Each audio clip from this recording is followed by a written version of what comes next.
Disclaimer: the views, opinions, and insinuations made by the host or guests do not reflect those of the show, the management, and the network.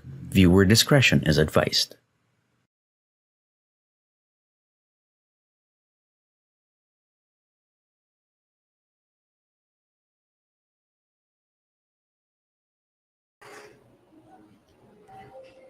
It's the wee hours of the morning, and of course, welcome here, broadcasting beyond borders, the message of the truest tribe of coaching entrepreneurs and independent service providers from the Philippines. This is Coach Tin de Joya for Gala Hour, and you are joining me for a special episode dubbed as 5 Crazy Ideas to Celebrate Wins.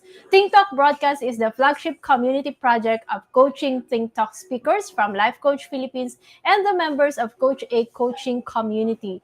Coaching Gala Hour is a special broadcast in celebration of the culmination of day one of Break the Stigma, a 2-day mental health virtual retreat facilitated by Master Coach A. And I'll be back shortly.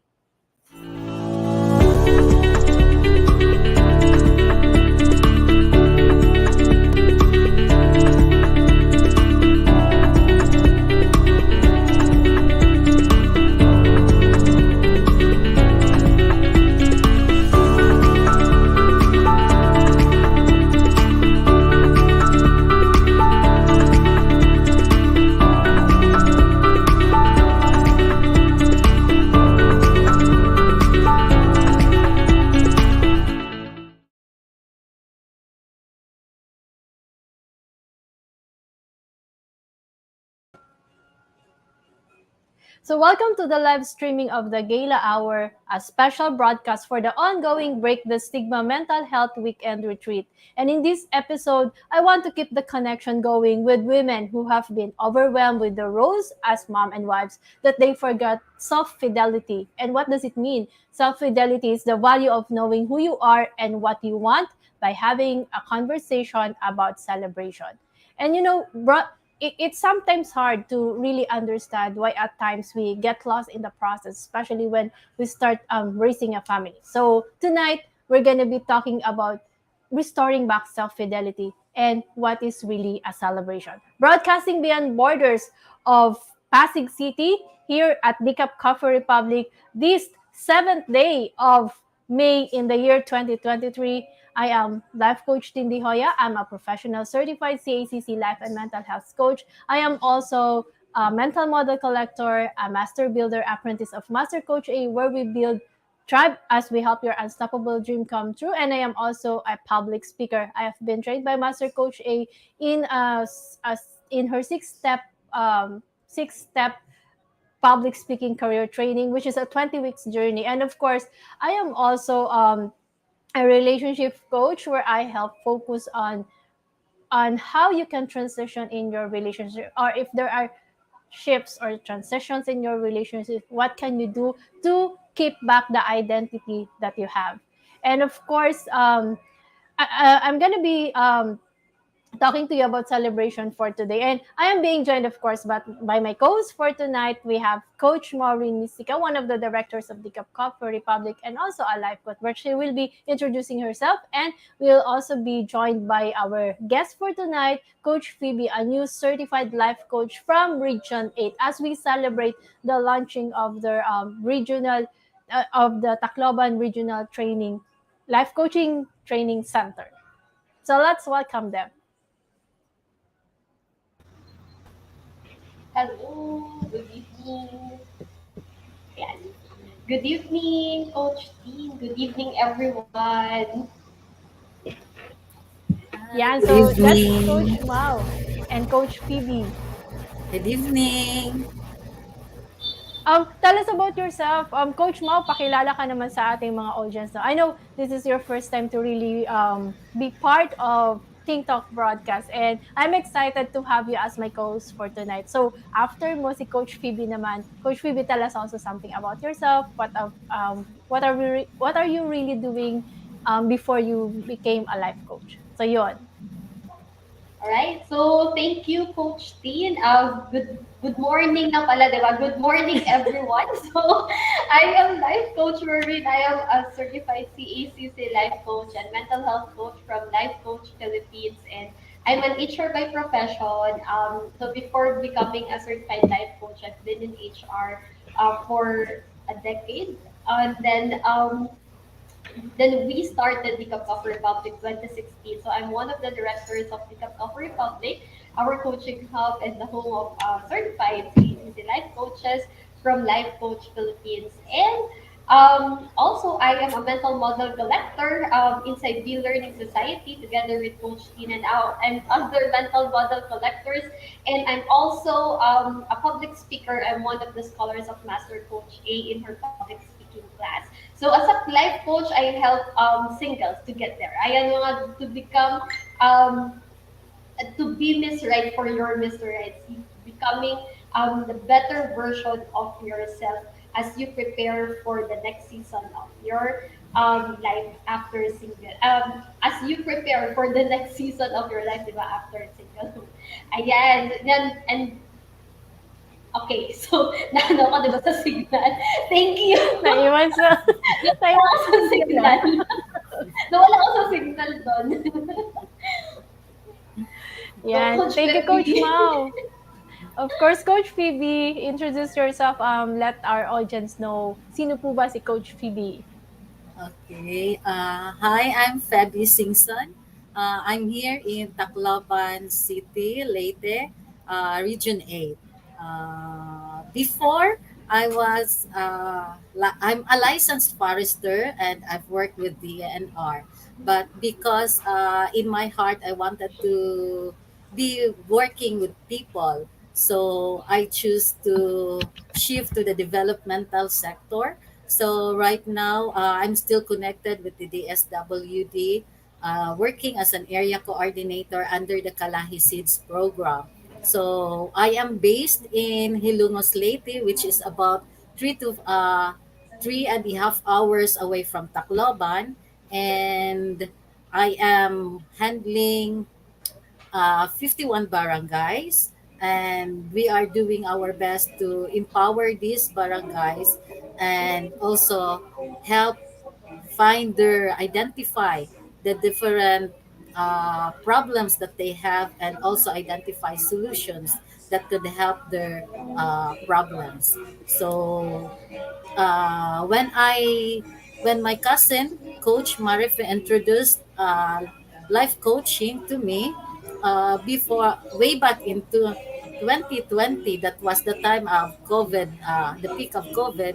So I got interested, but because I have so many priorities that time, and I always said that I am not yet ready. So I seldom join whenever there are sessions that are being offered to me. So this time, when she said that there is another opportunity and it's a possible I'll become a life coach, I did not hesitate anymore. So, kaya I am here now with you. I'm part now of the Life Coach Philippines, and also here in Tacloban. Hopefully, we'll be able to uh, reach our plans. We'll be able to reach our targets for this year and the coming years, being as one of the mental health advocators here in Region 8. Thank you, Coach Phoebe. So, yan. But before that, of course, let me welcome here our coaches joining us for tonight. We have Master Coach Yasmin. Thank you so much, Master, for being with us and supporting us here. Of course, Coach Sean. Coach Sean is my better half. We also have Coach Tin, si friend. Ayan, may friend na din po. And syempre, ganda ng shirt ko eh.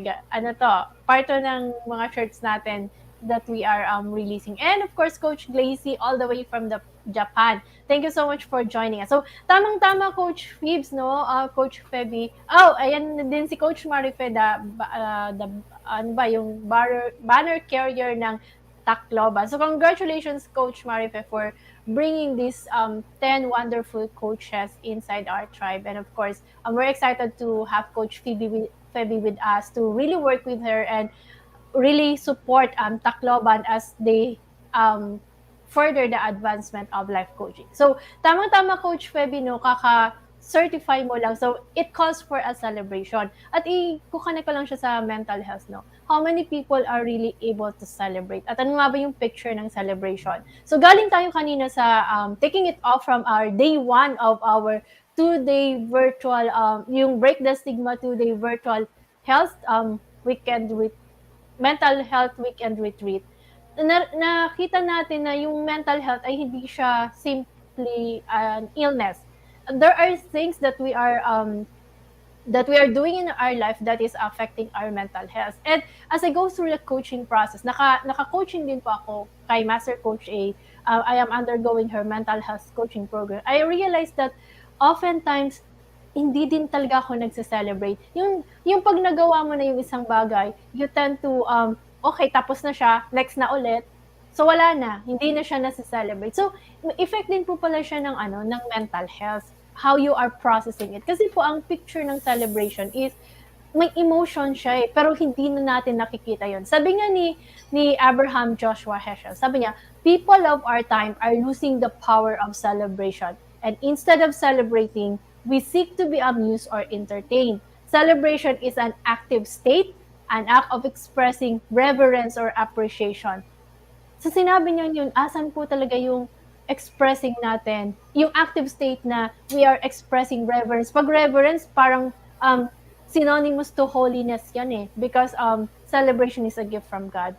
And the appreciation.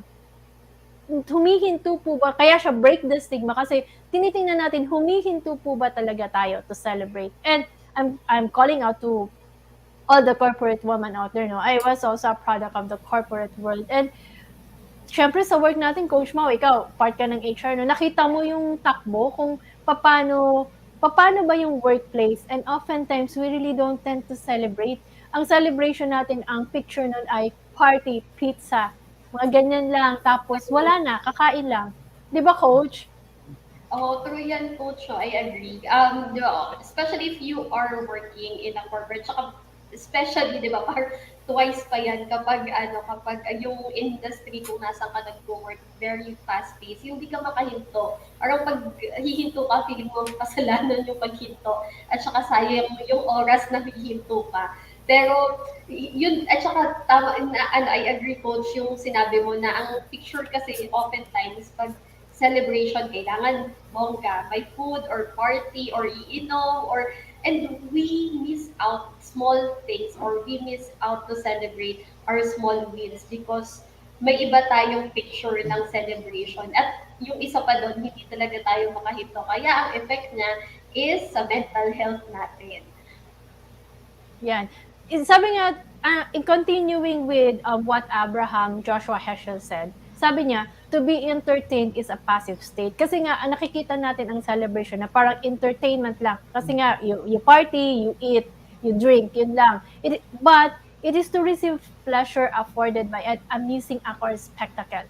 But, celebration is a confrontation, giving attention to the transcendent meaning of one's action. So, ano yung action mo? Ano yung sinaselebrate mo? Ano yung emotion na involved? So, Coach Febie, since you just got certified, how was it to celebrate? Ano ba yung picture sa'yo ng celebration? I remember when after the 2 day certification training, Mm-mm. when I arrived home, siguro yung sa akin ang celebration was that I was too happy to share what happened sa during sa 2 day. So sabi ko I really make kwento everything that happened sa mga kasama ko dito sa bahay.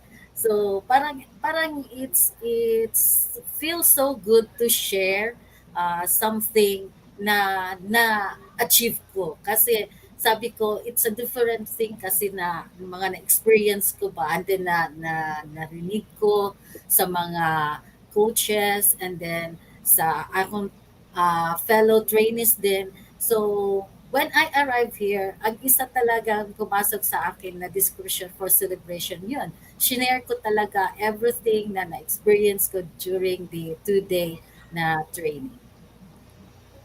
Ang ganda nun, Coach Mau, sa sinabi ni Coach Phoebe. Ilan po ba talaga sa atin yung humihinto at ganyan lang, ginagawa lang na magkwento kasi sinishare niya yung emotion na masaya siya that she got certified. I remember nung certification ko, the celebration was, di ba, kasi face-to-face tayo, dito tayo din sa DCAP. Nag-celebrate tayo, di ba? Parang we had fun, we talk and all. Pero pag uwi ko, parang after that, wala na siya. Natapos na ulit siya sa brain ko. So, na-realize ko as I was going through the coaching process with Master Coach A, na-explain niya sa akin na ang nangyayari daw sa akin, terminate na siya ng brain ko kasi tapos na siya. So, hindi naman talaga ako nagsa-celebrate. So, ang ginagawa ko after that, I get on to another. Ano naman ang pwede kong gawin ulit para parang continuous lang. Hindi ka, you don't even stop to really reflect on what had happened. Hindi tulad ni Coach Febie, talagang she stopped, she continued sharing sa bahay, sa mga kausap niya. Ako, ang sharing ko nun parang, yeah, I got certified, ito yon, tapos wala na ulit. So, nag-i-stop yung process ng celebration. Kaya nga sabi, true celebration is a lost art. Lalo na when you are struggling. Kung struggling na yung mental health mo, hindi mo na din talaga ma-appreciate ang celebration. For you, Coach Mo, ano sa yung picture ng celebration? Ayun sa akin, Coach Tin, I can connect kasi doon sa hindi masyado nagsi-celebrate. Yun talaga yung ano, di ba? Ayun, I can connect with that. So, meron kasi ako na hindi ako makahinto. Hindi ako makapos kasi isip ko, ay, gagawin pa, ganyan and all.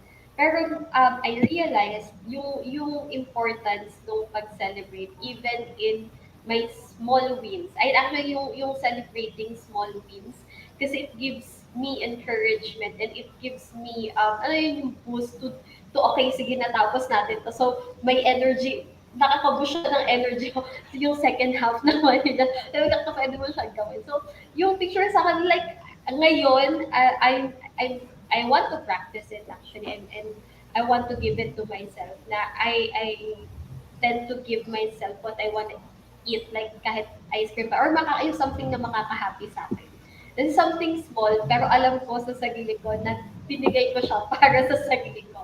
Yun yung, ano ko, yun yung ginagawa ko. Kasi nga, before, I really have that na nahirapan akong huminto. Nahirapan ako maging mindful. And ano nun, Coach Tin, no, pag when you celebrate something, you become more mindful nung present mo at kung ano yung nangyayari talaga sa'yo. Ayun, yun yung something that I really appreciate with celebration. And something, yun yung picture sa akin ng celebration is you acknowledge kung ano yung win mo, maliit man yan or malaki, but you acknowledge it. Yeah. Hirap na hirap ako dyan, Coach Mo, with celebration, no? Ilan po ba, yung mga kaway-kaway po sa mga nasa corporate world, especially the women out there, how many of you really goes out there chasing success, and when you get that success, you get that promotion, you just party out, and then the next day, it's back to work. You never really, parang na-enjoy mo talaga yung moment na yung pinaghirapan mo, ang naging kapalit ay promotion, an increase in salary and all. Tapos, pero wala yon. After that, continue ka na ulit to work. Parang, pressured ka na ulit, stress ka na ulit. So, ilan po ba talaga yung nagsa-celebrate sa atin? I know, sasabihin nyo, celebration, nag-celebrate naman ako, nag-party naman ako, di ba? Kasi madalas nga talaga po yun lang yung nagiging result ng celebration eh. Parang yun yung what usually happens or the picture of celebration. People partying, people eating, people drinking, laughing, having fun. But really, there's more to it than what we see physically. I read a story about Thomas Edison when it comes to celebration. Kasi si Thomas Edison, he's one of the inventors, no? Ang ginamit niya ang celebration to persevere. Meron siyang isang story na may isang portion na parang si Thomas Edison, he celebrates his way across decades and thousands of discoveries of what didn't work. So, abnormal din pala si Thomas Edison kasi di ba, Sino ba naman ang magse-celebrate ng mga hindi nag-work sa buhay mo?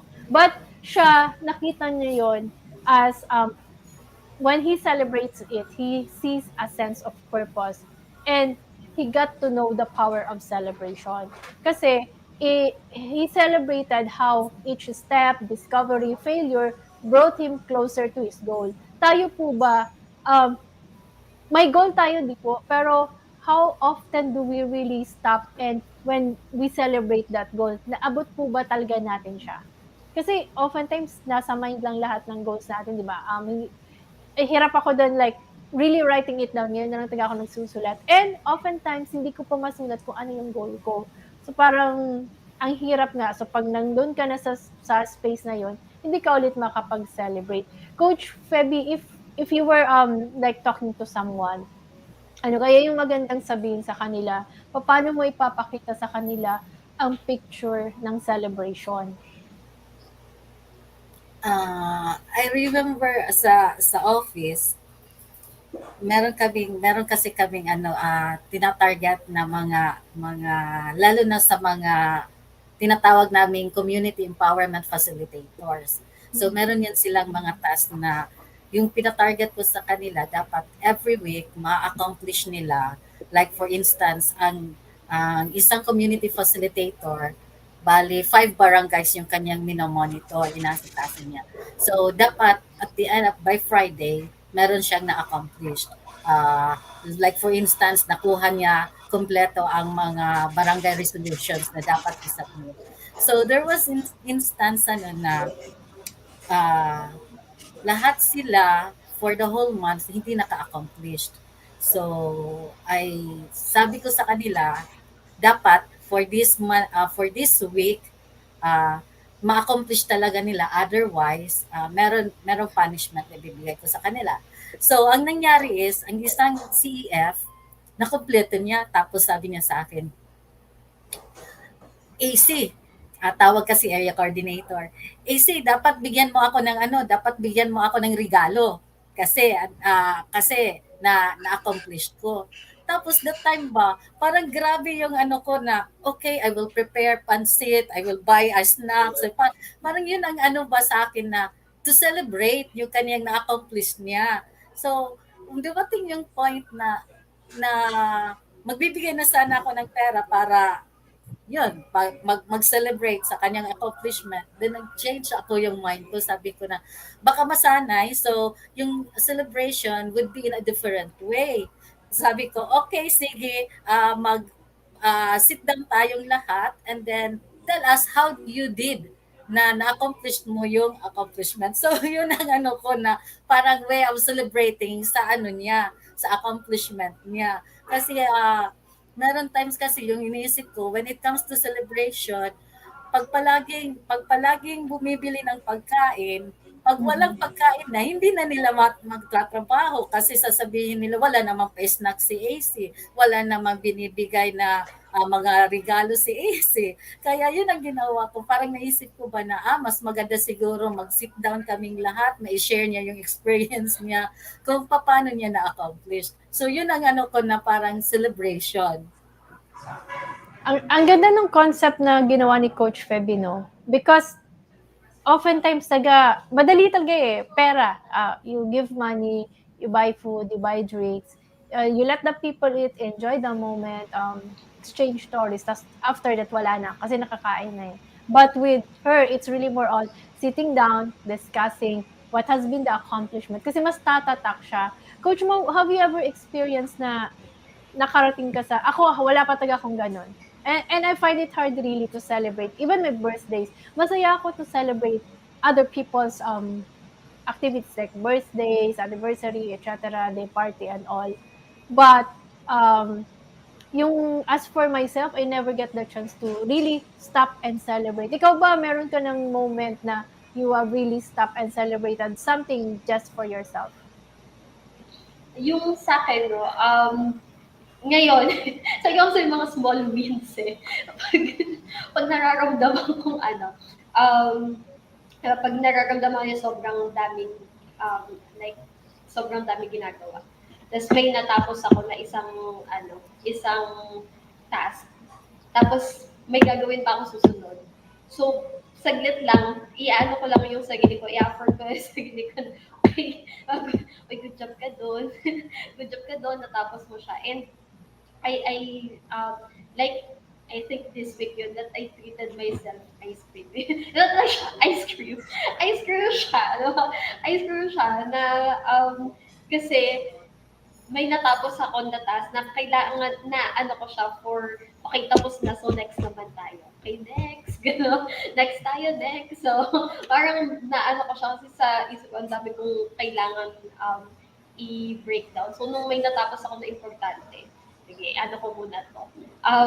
I-good job ko muna yung sarili ko. Good job, self. Good job, self. Good na. Pero, kidding aside, though, one of the pictures, Coach Tin, that I really, ngayon no, na I remember and tumatak talaga sa akin yung ano ng celebration is with within our Gamity, di ba? Kasi yung culture natin sa Gamity is we really get to celebrate whenever, like, di ba, birthday, said we celebrate here, or pag may win, we celebrate, but we tend to it. And yun yung culture na naibaba ni Master Coach Ace. Um, and yun yung culture na ibaba ni Master Coach A sa atin na whenever we share something, di ba, parang pag may nagdala ng food, we get to share it for everyone. And di ba yung mga moments na ganun, every single time that we're together, we tend to Yeah. celebrate it. Or lahat meron tayong, nagkakaroon tayo ng celebration Ayan, 'di ba? Pero ano nga ba yung importance talaga ng pag-celebrate, Coach Tin, and why is it very important to celebrate things, or ano ba yung importance ng celebration talaga sa life natin? Because we're talking about celebration, and we're talking about, di ba, we're struggling to, or not really struggling, pero andun tayo sa journey ng pag-discover and Mm-mm. like yung journey natin ng pag-celebrate. Pero ano ba yung importance once we learn how to celebrate? Ano ba yung importance nun sa life natin? And sabi sa according to research, and yung importance of celebration is number one, celebration keeps us human and it keeps us humble as a person. Diba? It reminds us that there are things that we have done. Though yung na malayo pa, pero malayo ka na from where you have started. And it keeps us human na ano natin um, na-acknowledge natin yung emotion natin, we get to celebrate things in our own. And secondly, is it clarifies our sense of purpose. I remember yung sinabi mo kanina, Coach T. When yung sa, yung sa scientific side mo, na when you celebrate, it gives you clarity on the purpose, and then it gives you sense of purpose. And Coach Febie, no, on your end, ano yung nagiging effect nun? Like when you have said kanina na ba dun sa team mo na nag ano sa'yo kanina na ACs, celebrate natin to kasi tapos natin. Ano? But when you have given yung way ng celebration, let's sit down, let's talk about it, ano yung nakita mong effect nun and nakita mong benefit nun sa team mo? Ah, ang naalala ko is yung naka-accomplish, no? Yung CEF na naka-accomplish. Mm-mm. Hanggang ngayon, nagpe-perform, maganda yung kanyang performance. And yung iba naman is dahil nga nakita nila na parang ni-recognize ko na yung kanyang abilities, yung kanyang accomplishments. So, meron na rin ng gagaya sa kanya, ng gaya sa kanya. Hindi na sila masyado yung kailangan mong dukdukin ng dukdukin. Pag sinasabi na ito, punta kayo sa inyong mga barangay, kahit hindi na ako magsabi niyan, pumupunta na talaga sila. So, very positive ang nangyari. Kaya sabi ko na mas maganda pala pag ganito yung klaseng celebration na gagawin namin. Though merong mga panahon na kailangan din we have to do some eating and then mga sing-along, videoke, mga gano'n. But it was really a very positive outcome ang nangyari. Thank you, Coach Febby. Pag titignan mo, Coach Mau, no, the way how Coach Febby handled it, it's more of affirming the person who reached the goal. So, mas lasting yung impact compared to really, Yeah. hindi naman din po talaga masama na you eat out, you party, you drink with when you celebrate.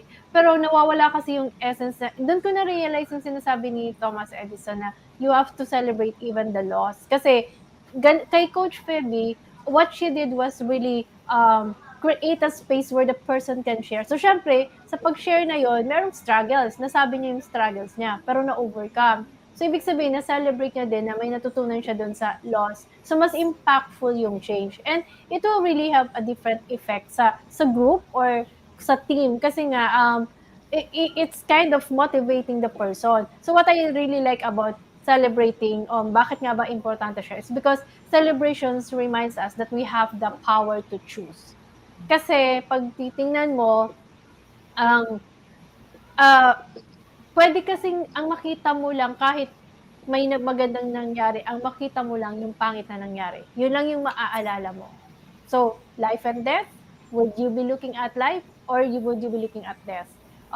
Success and failure, would you be more focusing on the failure na parang okay na sinelebrate ka, you just ate, you just drink, pero mas nakita mo na, shucks, nag-self-beat ka na, dapat mas maganda pa yung ginawa ko, etc. So, nandun talaga sa kamay mo or you have the power to choose whether you wanna celebrate or not. Hello, Coach Candy. Thank you so much for joining. So, ganun po yung power of celebration, no? At pag titingnan mo siya, ang laki nga ng impact niya with our mental health. Kasi nakakalimutan din natin na celebration gives us the perspective of our transformation.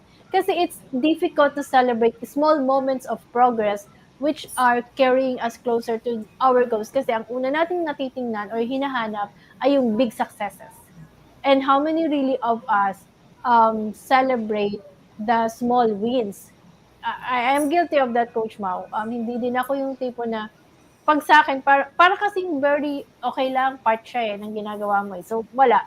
Magsa-celebrate ka lang pag nakarating ka sa dulo. Ikaw, Coach Mau, ikaw ba ay nasa-celebrate mo talaga yung small wins mo? So, alam mo, naalala ko Coach Tin, no?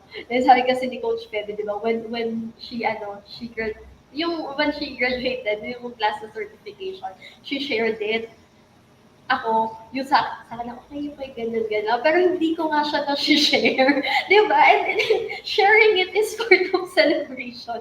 So, yun yung guilt guilty, na hindi talaga lahat ng hindi talaga lahat nase-celebrate. But ang ganda nung sinabi mo, Coach T, kasi yung celebration is showing that you have the power to choose. And ayun yung tumatak sa akin ngayon na you really have the power to choose and you can, and as you choose, no, as you choose where to focus on and where to focus, like, ano yung isa-celebrate mo, it will also help you in your transformation. Kasi in any way, mag-go through ka talaga ng transformation. So, kung saan mo titingnan, yun yung kapupuntahan ng transformation mo, di ba?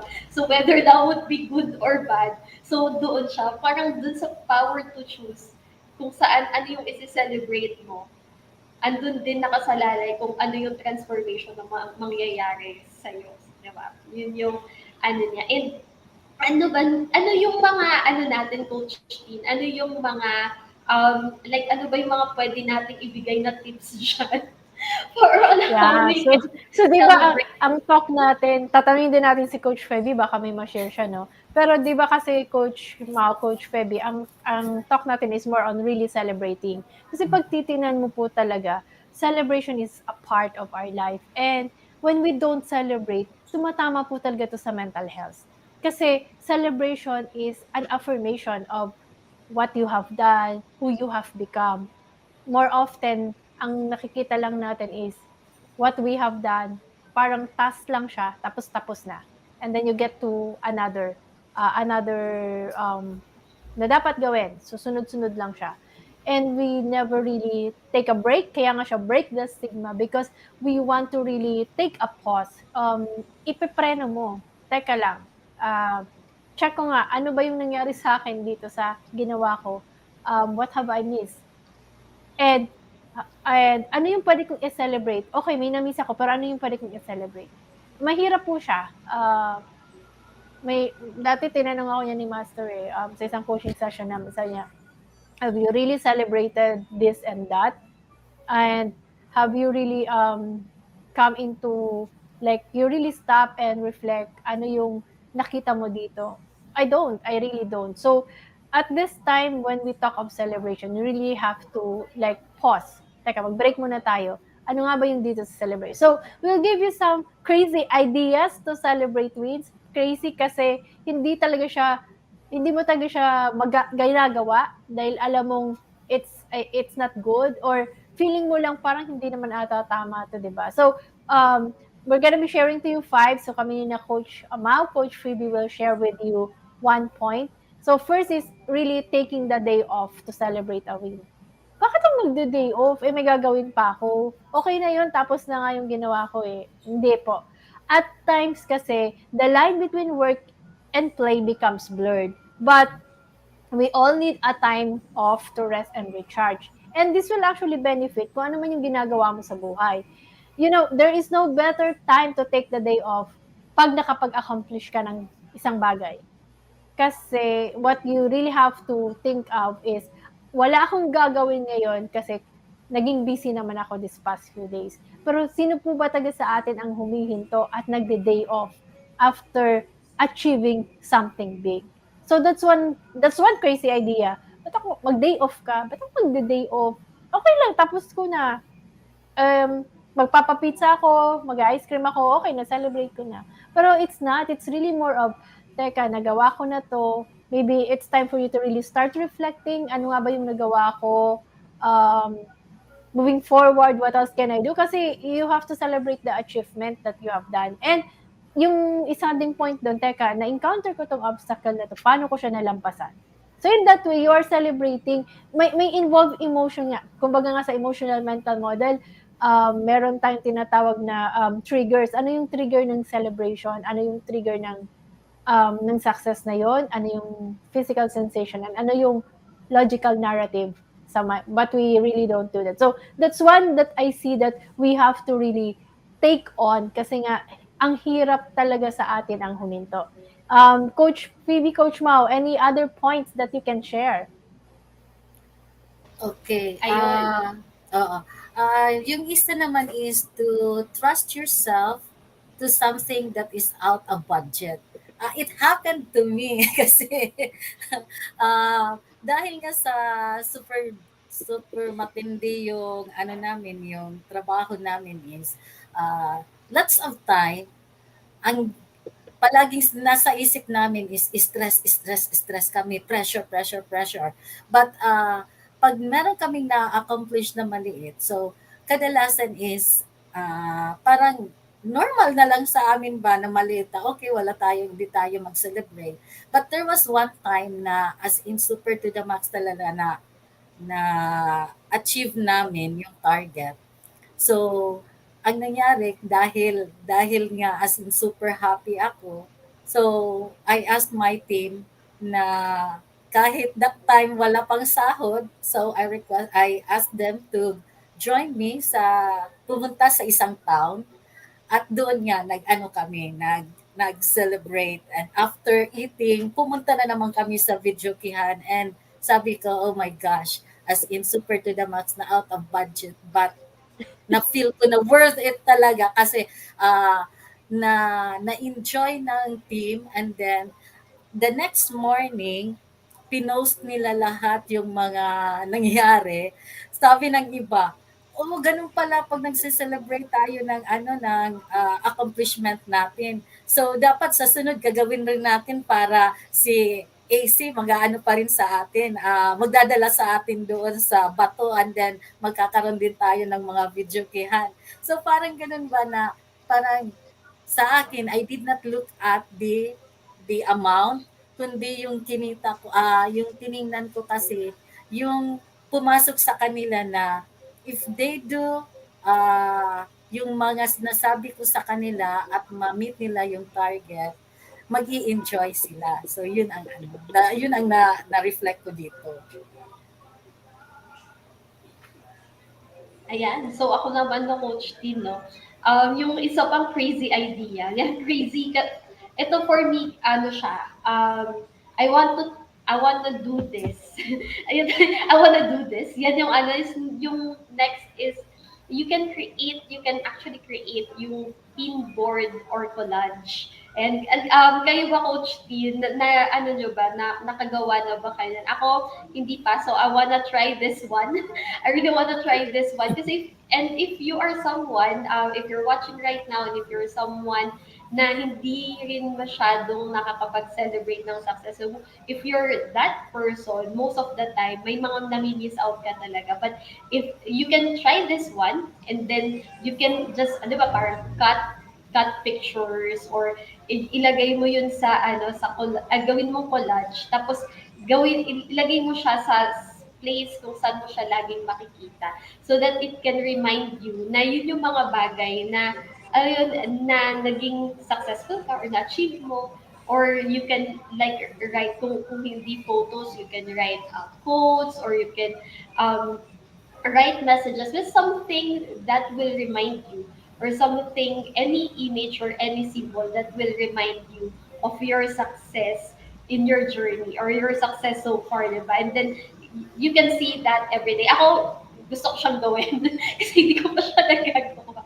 So, ayan, yun yung gusto kong i-try yan. Yun yung yun yung isa. And then, ano pa ba yung pwede natin gawin na iba, Coach Tin? Yan. So, capture ko lang yung sinabi ni Coach Febie kanina, no, yung treating yourself to something that is out of budget. Kasi, madaling magbigay pag sa ibang tao, pero yung pagpara lang sa sarili mo to celebrate. Ayaw, hindi, ang hirap niyang gawin. Lagi mo kasing naiisip yung ibang tao. It's a challenge as well. Kaya, di ba, madalas, nakakalimutan talaga natin yung sarili natin, even when it comes to celebration. And I like the idea of also creating a celebration board or collage kasi doon mo magiging habit mo na siya. So later on, when you go on through life, mas madali na ngayon sa'yo na simpleng bagay lang, you tend to celebrate. Kasi kailangan mo din siyang makreate sa habit. So it's one way of really starting na paano ba talaga mag-celebrate, pwedeng dun ka muna mag-umpisa. Yung mga binibigay po namin sa hindi naman po ibig sabihin, ay gawin niyo lahat. Pwede kayong pumili ng isa lang next sa inyo at umpisahan nyo para ma-start mo lang yung habit ng celebration. It's kinda hard to really celebrate, yung totoong celebration. But there's still time, you can be better, you can make a change. Yung pagdating naman sa make a change, we don't wanna do it eh. Ang change na ginagawa natin, pag naiinis lang tayo or kunwari nakipag-break ka sa boyfriend, magpapagupit ka, but you never really celebrate a change in your life, but na you get to look good, like, teka lang, parang gusto ko i-pamper sarili ko ngayon kasi may ginawa ako. Hindi, kasi ang naiisip mo na agad ay, what's next for me? Ano na yung next kong gagawin? Or maybe for a change, forgive someone today or release a grudge that's holding you back. So, parang just make a new intention today na gusto mong gawin every day moving forward. Kasi making a change is also hard. Ang simple lang niya, no? Pero it's also one way to celebrate.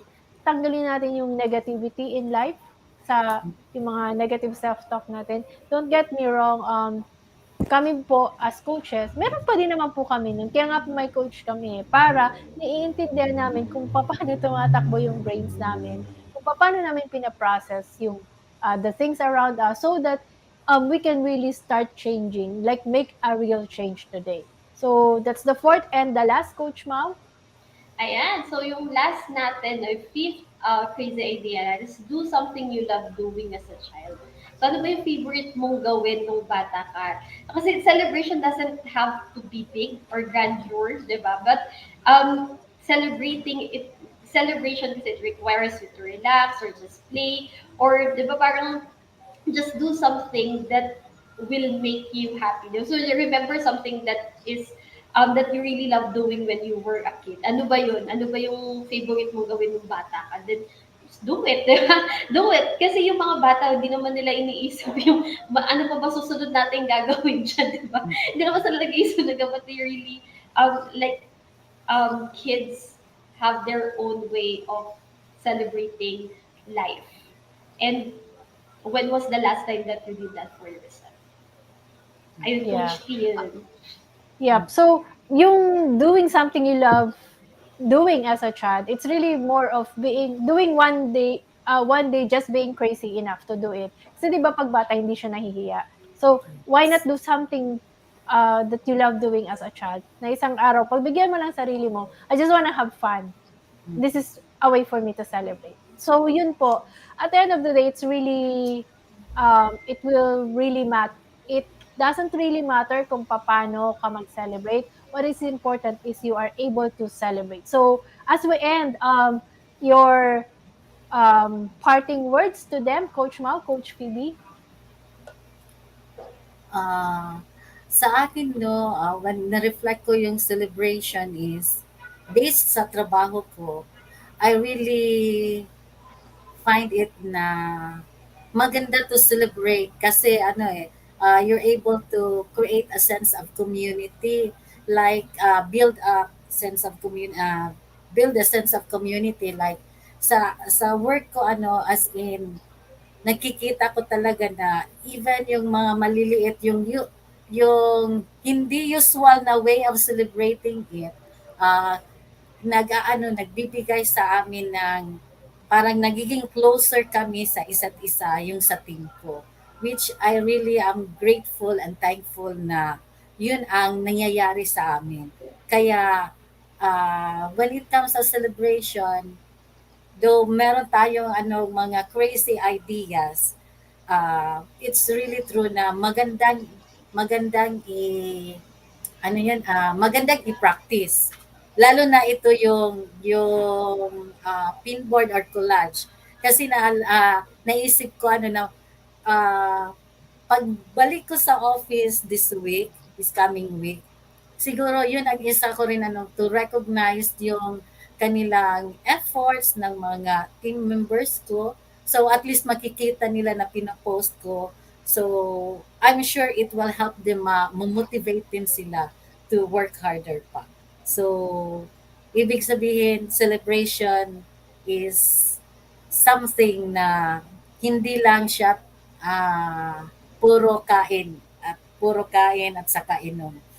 Kundi something na mag-aano sa kanila, mag i-encourage, mag-motivate, and then maka-reflect para they will become more a better or best na mga workers din. Thank you, Coach. Ay, Coach Mau. ayun, saka naman coach, yung celebration is intentional. Ayan, intentional siyang, it's actually a decision, di ba? Or intentional siyang gagawin. And kasi pang-pause siya eh. Pang-pause talaga siya in our daily life. Yun yung na-capture ko dun sa yung isang point na sinabi mo kanina, Coach Tin. And as we choose to celebrate, it will also help our mental health. It will also help us, di ba, in our mental health. And pag mas okay yung mental health natin, mas maganda din yung relasyon natin sa ibang tao. Mas magagawa din natin kung ano yung goal natin talaga. Yun, Coach Tin. Thank you so much, Coach Mau and Coach Phoebe. And as we end tonight, make an assessment of what it is that you can celebrate in your life today. No matter how small it is, the important thing is you have the power to choose to celebrate. So thank you so much for supporting Break the Stigma Gala R with, of course, Life Coach Tin de Joya and with Coach Mau and Coach Phoebe. And whether you are joining us live or watching on a replay, please do leave a comment to share your thoughts and insights. Please don't keep us a secret. Help us serve more people by circulating the link of this video. Who knows, madami po talagang tao ang nangangailangan na maalala kung paano po talaga ang totoong celebration. And as I close, I'd like to invite all the women out there, the moms, the wives, to show up and join us back later inside. So mamaya pong 1 p.m. That's inside our Zoom private meeting for Break the Stigma Mental Health Virtual Retreat Day 2. So don't miss it out. Say yes to yourself today. This is a chance for you to say yes to really check out what mental health is. So registration is still open for those who missed the first day but are ready to take action. So, coaches, this is us in the Philippines. Coaches like us think and talk like this. I'm Life Coach Tin de Joya, broadcasting beyond borders to advance life coaching worldwide. And let's do our traditional love bomb boom. So, unmute and say, love Love bomb bomb boom, boom. love Love bomb bomb Love boom, bomb boom. boom. love Love bomb bomb Love boom. bomb See you. boom. boom. Thank Thank you so much, you. everyone. Take Stay care, tuned for our next everyone. broadcast.